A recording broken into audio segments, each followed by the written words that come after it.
Don't react, respond. What does that mean? Well, we can be put in situations where, let's say something negative happens.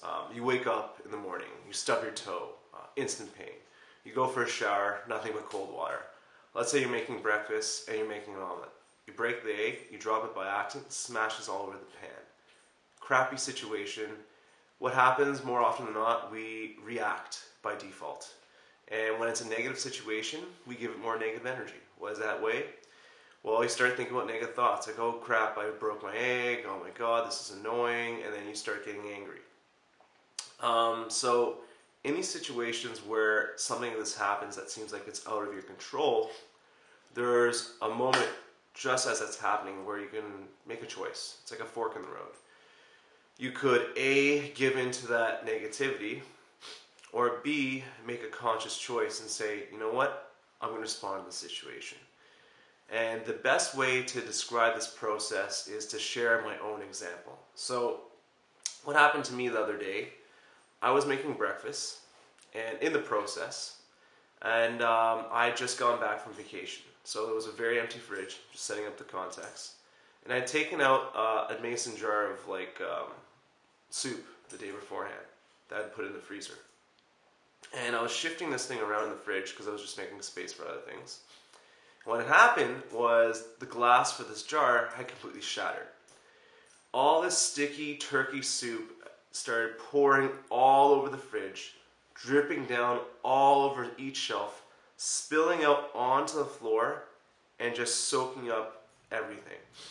So I'm standing there, and I'm like, wow. And the first thought, I thought like, well, I could get pissed off right now. Or I could just deal with this. So I said, I'm going to deal with it. And I started consciously, just patting everything up, cleaning it properly.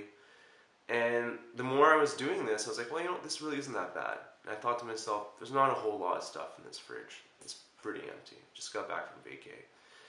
And as I'm doing this, I was like, well, this is actually, it's not that bad. You know what I mean? I'm just going to take like 5 minutes to do. Everything will be fine.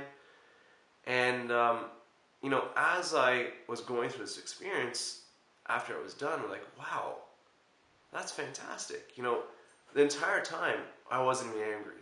The entire time, I wasn't even frustrated.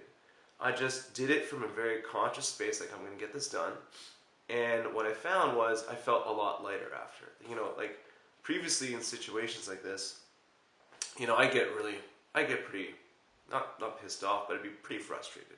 You know what I mean? No one wants to deal with cleaning turkey soup in your fridge at like 7:30 in the morning when they're rushing to work and making breakfast and trying to pack lunch. So, but at the end of it, took me 10 minutes and I felt really great. And it's almost like I had an emotional release. Like I had been tested that this is something that it's not gonna bother me anymore. And what I find is when we tend to respond to these situations or settings that we get put into, and when we don't go by the default of reacting and we respond, we are making a conscious choice to take control of our lives, to not be a victim of situations, to be that conscious person that knows what to do no matter what happens. And it's an incredible experience because, this can really help change your life. You don't feel like a victim anymore. You feel like you're in the driver's seat as opposed to the passenger seat. And it could really make a big impact in your life. So the next time you find yourself in a situation where you find yourself beginning to react, think about how would I respond?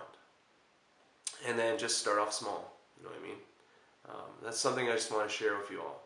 Have a great day.